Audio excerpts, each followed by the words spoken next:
Hey everybody, it's Bobby Nahum here with AMAC Real Estate Company. Hope everybody's having a great week so far. Hope everybody's making it through your social distancing and quarantine period. Hopefully, we'll get through this here pretty soon and get back to life as normal.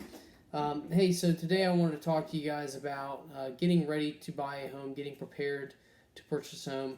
Really, this video will be helpful to anybody looking to buy a home, but I'd say especially helpful to people who have not bought a home before, first-time home buyers. Um, there's a lot of fear sometimes around the idea of buying a home. It can be intimidating to somebody who hasn't bought a home before.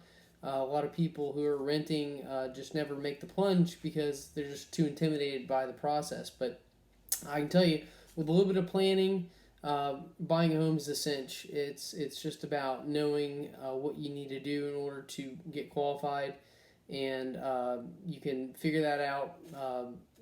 By just getting a little bit of information from lenders and from realtors who know what they're talking about. But that's what we're going to be talking about today. Is if you are 12 to 18 months out from being ready to buy a home, what you need to be doing today so that in 12 to 18 months you're ready to purchase a home. So the first thing that you would want to do, in my opinion, is go and have a sit down or phone conversation with a lender, with a reputable and experienced lender who has financed a lot of homes for people. So when you talk to a lender, they're going to be able to help you put a plan in place, and by figuring out what your credit score is right now, and if you need to work on your credit score, what your income is right now, and based on your income, how much of a home you can afford, and also what your expenses are right now, and what your debts are, and also use that information to determine how much of a home you can afford. And also, they're going to be able to look at your credit score and see if you need to get your credit score up, or also see if there's maybe something on your credit report that you need to work on or get fixed.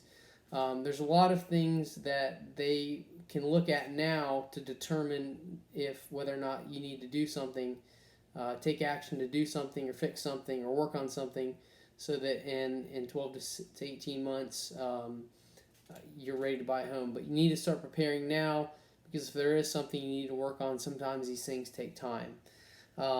So after you meet with a lender, the next thing you want to do is you want to meet up with a realtor.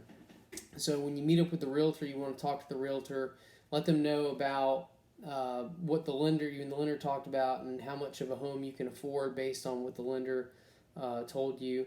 And then also talk to the realtor more so about what your wants and needs are in a home. Where you want to be at, and what areas or neighborhoods you like. How much square footage you need, how many bedrooms and bathrooms, whether you want a house, a townhouse, a condominium, all these types of things you want to talk to the realtor about. And then based on what you're looking for and based on what you can afford, the realtor is going to, let you know whether or not your expectations in that price range are realistic.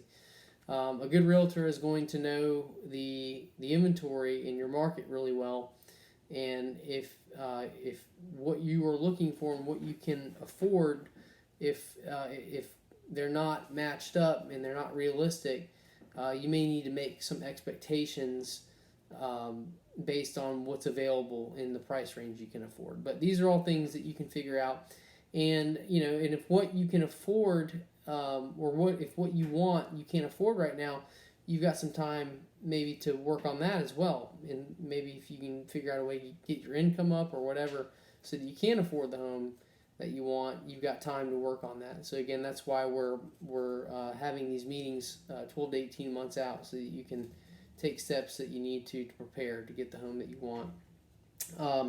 So after you meet with the lender and you meet with the realtor, there's certain things that everybody may need to work on. So the first thing you want to pay attention to is your credit score. So you can get the lender that you met with to probably run a credit check for you, but if you don't want to do that, you can also go online. There's a lot of resources online where you can go to, and websites that you can check your credit score and get a credit report.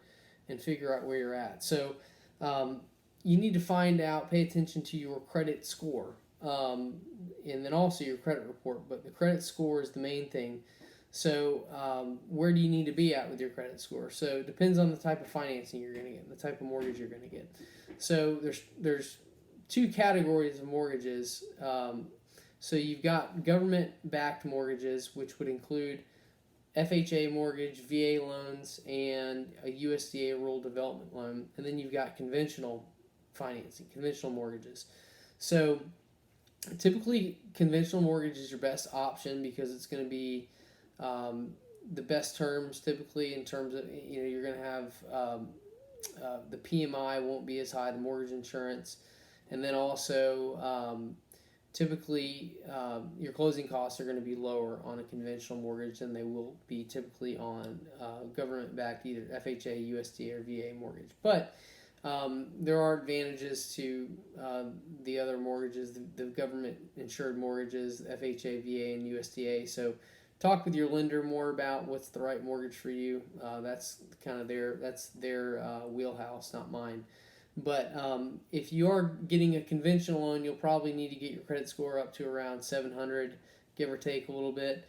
And then if you're going with a VA loan, a USDA, or an FHA, you're going to need to get your credit score up to at least 640. So, and obviously the higher you can get your credit score, the better, because the higher you can get it, typically the better of an interest rate you'll get. So just keep that in mind. But those are the minimum, 640 and 700. So besides credit score, though, you also need to your job. You need to make sure you've got a job, a source of income that's steady and verifiable. So you've got to have some work history. You've got to have at least a 2-year job history or a combination of job and school history, and that can vary a little bit depending on whether you're an employee or you're self-employed. Self-employed people, which could also include people that are independent contractors who get a 1099. People that are self-employed are going to have to jump through more hoops to verify their income. It's going to be a little bit harder.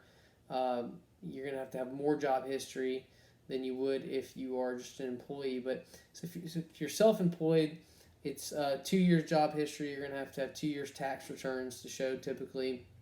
If you are an employee, you can have a combination of 2 years work or school. So what does that mean? That means, well, if you haven't gone to school and you're an employee, you've just got to have 2 years of employment history in whatever field you're in.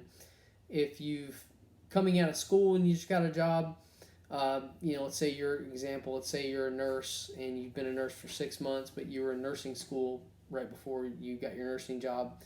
So you can use the nursing school towards the 2 years of work/school history. So, but you've got to have at least 2 years of work if you're self-employed, work history if self-employed, and if employed, 2 years of work/school history. So, right now, with you being 12 to 18 months out, if you've only got 6 months on a job, you need to work a little bit longer and get some more work history under your belt before you're going to be ready to buy a home. So, just keep that in mind.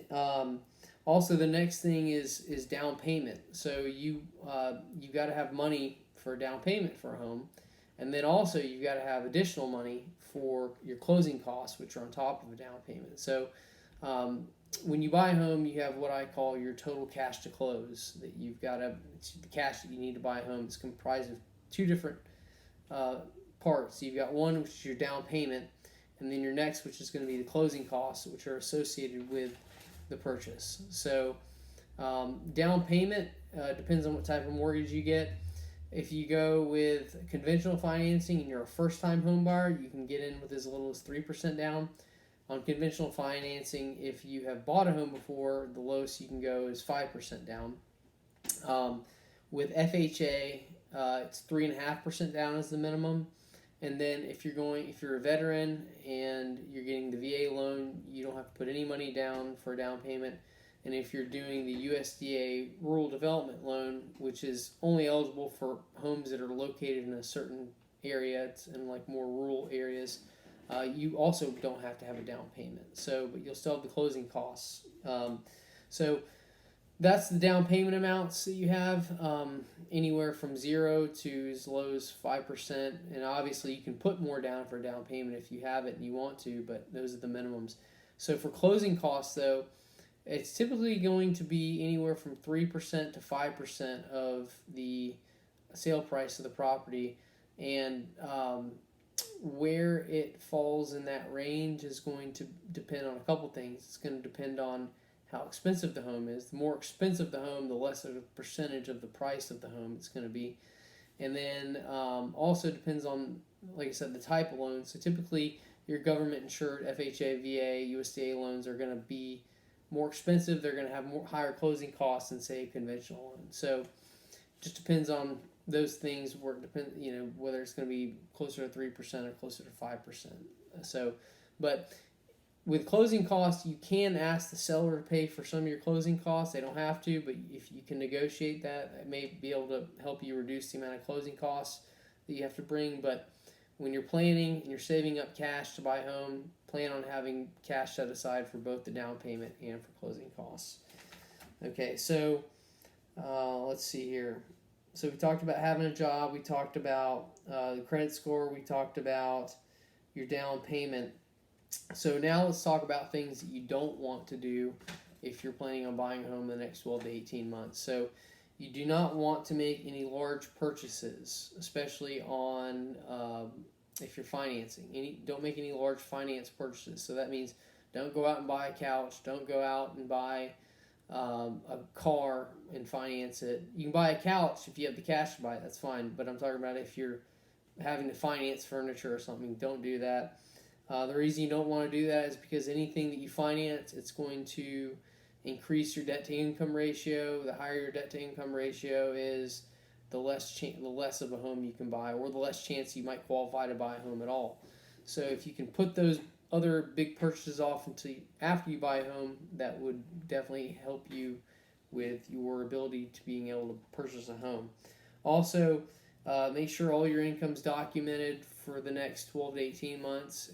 If you're an employee, this isn't really a problem. You just get your pay stubs.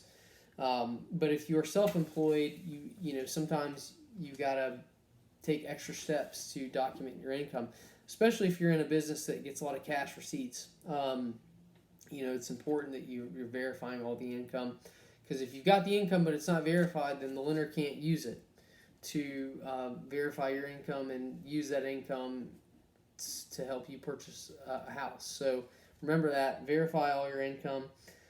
They're going to be requiring probably at least 60 days of bank statements. So any cash receipts that you have on your bank statements that you can't verify, even if it is income, they're not going to be able to use it. So just keep that in mind. So after you've done all this and some time goes by, I'd say about 3 months before you're actually ready to purchase, meet up with your realtor again. It's been a few months since you guys last met, so maybe some things have changed. But talk to them again about what your housing needs are and get them to set you up on an automatic email notification. So this way you will be getting information on homes that are coming onto the market that are in your price range and that fit the criteria you're looking for. And even though you're not ready to buy right now, you're a couple months out from being ready to buy. What this will do is it will help you start to get familiar with the inventory and what's available. So that way, when you are ready to buy, your expectations are in the right place in terms of what you're able to buy and what's out there. And then about a month before you're ready to buy, meet up with your lender again, get the pre-qualification letter from the lender. And that's the letter where they're going to go ahead and get them to verify all your income and give them your tax returns and everything. And that way, when you're ready to buy, they've got everything from you that they need. You're ready to go. And then when you're out looking for homes, if you find the right one, you have your pre-qualification letter ready to go that you can you can submit with your offer. So if you've got the pre-qualification letter that you can submit to your offer, it's going to obviously make your offer look stronger and give you a better shot of being able to get a house in the event that there's other buyers interested in the house. So that's it. I hope you guys have found this information helpful. If there's any questions that you still have after watching this, feel free to reach out to me. I'd be glad to answer any questions that you might have. And if you were looking to buy a home in the Tallahassee area, of course, give me a call as well. I'd be glad to help you. I've been working with buyers for over 13 years. I've helped hundreds of home buyers successfully purchase homes, so I'd be glad to use my experience and knowledge of our market to help you as well. And again, just if you guys, anybody needs to contact me for anything, feel free to Facebook message me, email me, text me, or call me. And as always, if you would, please subscribe to my YouTube channel, Bobby Nahum Real Estate. And I hope you guys have a great week, and I will talk to you soon. Thanks.